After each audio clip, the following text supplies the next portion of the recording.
अब मेवाड़ में क्या था, जैसे राणा सांगा जी तो एक्सपायर हो चुके थे, आपको पता ही है।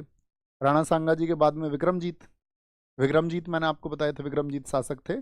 और जब बहादुर शाह ने अभियान किया था चित्तौड़ पे, तो उसने विक्रमजीत को निकाल दिया था वहां से।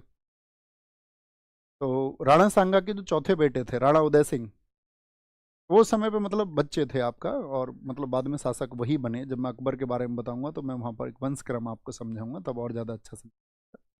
कहने का मतलब है उस समय पर राणा उदय सिंह थे।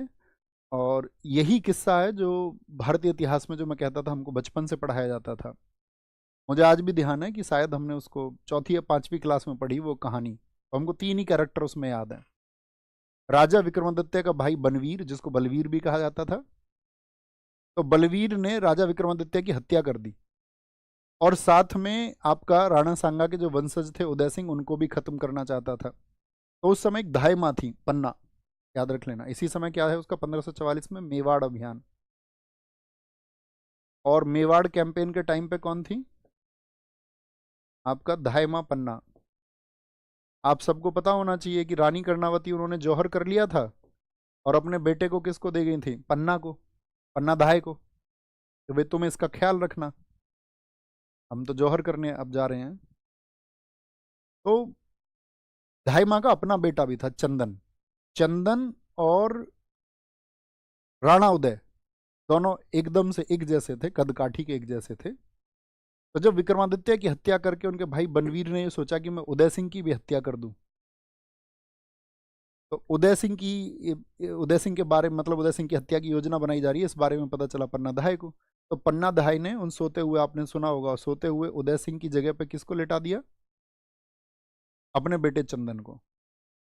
तो यहाँ पर एक माँ का किरदार आपको सोचना होगा कि अपने राज्य के लिए जिसकी सेवा कर रहे थे, अपने उस राष्ट्र के लिए, उसकी सुरक्षा के लिए, कि उसका जो उत्तराधिकारी है, सक्सेसर है, वो बचना चाहिए, अपने खुद के बेटे तक को कुर्बान कर दिया। तो वो भारतीय इतिहास में मतलब कभी ना भूले जाने वाला एक अध्याय है माँ पन्ना धाय का। तो माँ पन्ना धाय किस अभियान से हैं, तो आप कहोगे मेवाड़ अभियान इसी समय का है। ठीक है, आगे चलें। अपने बेटे चंदन को समर्पित कर दिया।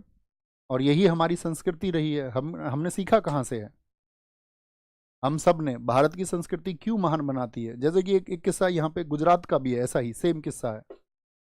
वहाँ पे राजा नरदव थे, तो उनके यहाँ पर भी यही हुआ कि एक माँ ने अपने बच्चे को इसी तरह से समर्पित किया था। ये लगभग दो किस्से ऐसे हैं जो सबसे ज़्यादा चर्चित हैं भारतीय इतिहास में, क्योंकि उनको ये लगा ना कि भाई अगर राज सिंहासन खत्म हो जाएगा, और जिनका अन्न आज तक खाया है, हमारे यहाँ बोला जाता है ना कि भाई अन्न जिसका खाया है तो उसको चुकाना पड़ेगा। वो उनको समर्पित थी उस राज सिंहासन को। तो ऐसे विश्वसनीय लोग भी थे, जब आप इतिहास को पढ़ते हैं आप देखते हैं सब लोग तो राज सिंहासन कब्जाने के लिए रहते थे ज़्यादातर, लेकिन कुछ लोग विश्वसनीय भी होते थे जिनकी वजह से राज सिंहासन बचा रहता था। उन्हीं में से एक नाम है माँ पन्नाधाय। बात क्लियर है, थम्स अप करें। आप करेंगे, हाँ जी। अन्न और नमक जिनके खाए वो चुकाने होंगे।